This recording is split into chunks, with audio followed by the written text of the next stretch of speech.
Hi VC, or I'll start off by saying hi people of the VC in the way that Cloudy Mulder does when he introduces each video. Last night, shortly before I went to bed, I saw that Andy Cloudy Mulder had posted a video.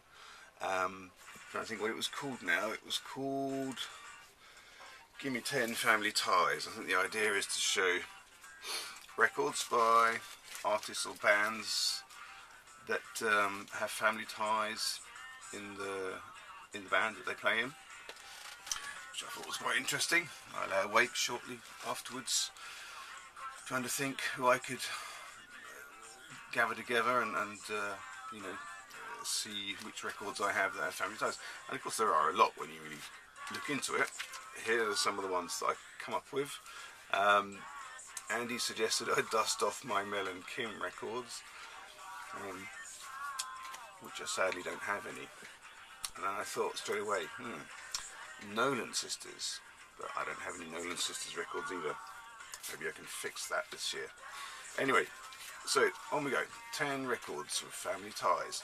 So this is perhaps the first and most obvious one. Here we've got Power Age, AC/DC. Family ties being Malcolm Young and Angus Young, obviously. Malcolm passed away, was it last year? Sadly. It's number one. Beach Boys, you can tell how I'm doing this alphabetically because I just went through my record collection. And I barely even touched in on the hard rock, or heavy metal. Beach Boys. So here we've got Brian Wilson and his brother. I can never remember his brother's name. It's kind of not what you'd think it is. I can't think what it is now. But yeah, Brian Wilson's brother is here. I'll put a little line here to say what it was.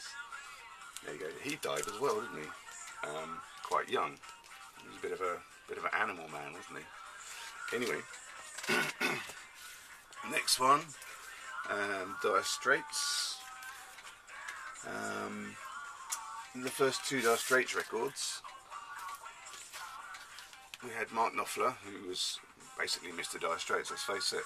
He also had his brother in the band, David Knopfler. I think they fell out at some point, and David Knopfler went off and made his own records, which unsurprisingly sounded quite like Dire Straits, but without the guitar. David Knopfler's credited as being a rhythm guitar player. Doesn't have the licks like his brother has. Heart. So here we've got Heart's Little Queen album. It's their second album. Family ties here are Annie and Nancy Wilson, and very fine they are too. Interesting relationship to this record. I like it a lot. In fact, it's one of the first ones I got of theirs. But the first Heart album I got was the very first one, Dreamboat Annie, which I love and is brilliant. And I always, whenever I show it, I make the point that it goes so brilliantly back to back on a C90 cassette with Led Zeppelin, Houses of the Holy. And I think I had quite high hopes for this in that regard. But it doesn't have those sort of orchestral moments in it that you get on the first album. That said, it is still very, very good. There's mandolin in this, and some very sort of pastoral moments too. But yeah, great record. Family ties, Heart Sisters. Now, I don't know if you can hear it, but I'm playing on my computer in the background this particular record. So this is Japan. They're a bit dusty. I haven't pulled these out for years. Japan. This is the second album called Adolescent Sex. And a lot of people are unaware that two people in the band are actually related. I guess most people are unaware of that because they've got very different sort of stage names. So there's two brothers. One is basically David Sylvian, and his brother, which I believe is this guy here, is Steve Jansen, who plays drums. So yeah, you wouldn't know that. I think their surname used to be Bat, so it would have been Steve Bat and David Bat, I guess their original name was. But for being in a band together, they changed their names to stage names: David Sylvian and Steve Jansen. Yeah, I recommend listening to this early Japan. The first two albums, I've seen them often and not described as being glam rock, and they certainly look a bit sort of glam rock, don't they? I'd say they were, I don't know, I wouldn't describe it as glam rock. I guess if you wanted to pigeonhole them, that might be a good place to put them in. No, I've always loved their early stuff just as much as their latter stuff. Recommend that. It's kind of coarse and jagged, and there's a lot of style still. There's a lot of style that you can hear basically flows through all of Japan records.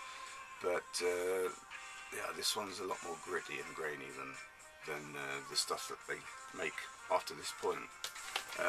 So the next one really needs no introduction. This is the Kinks, and of course the family ties in here are the two brothers,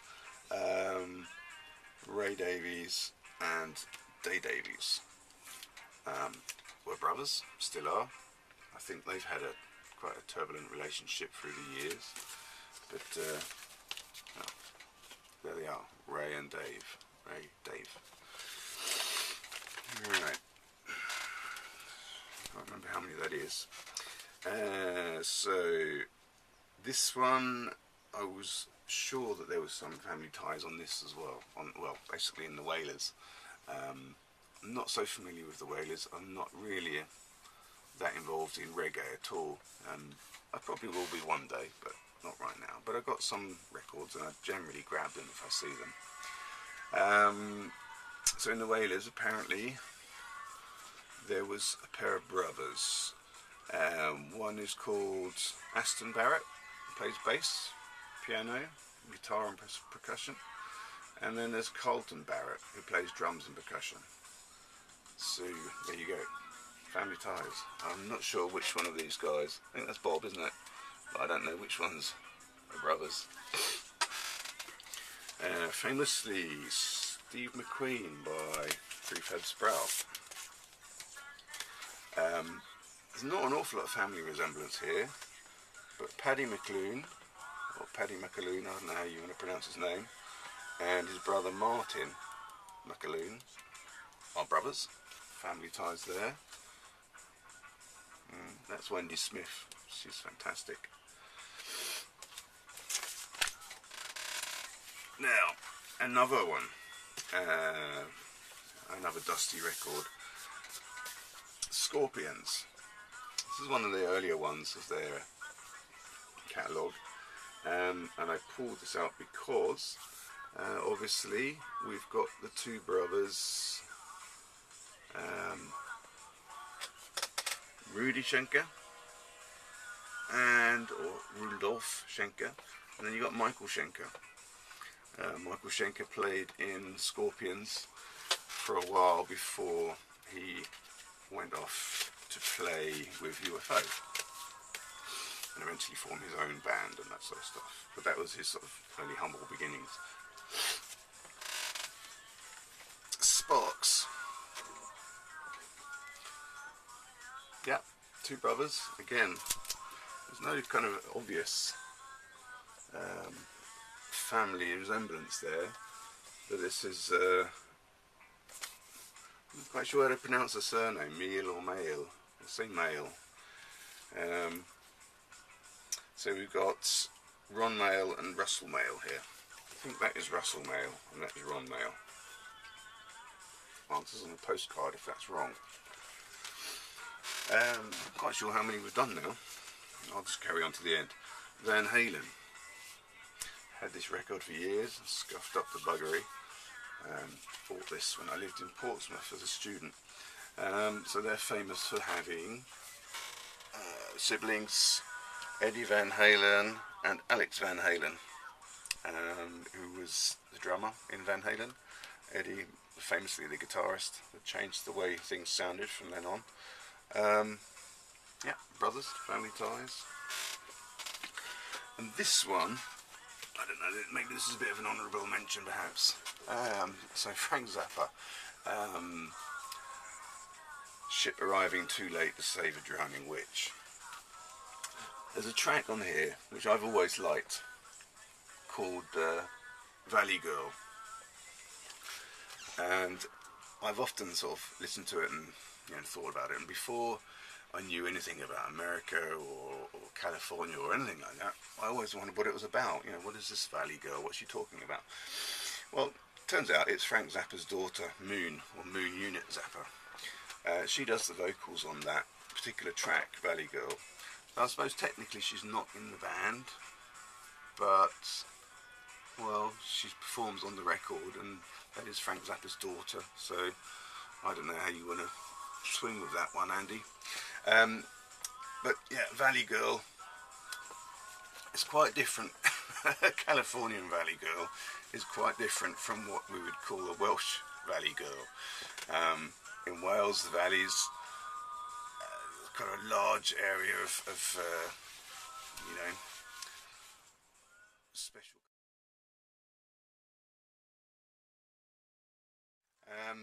And also in California, Valley Girls are generally basically people that live in the there's a certain valley there.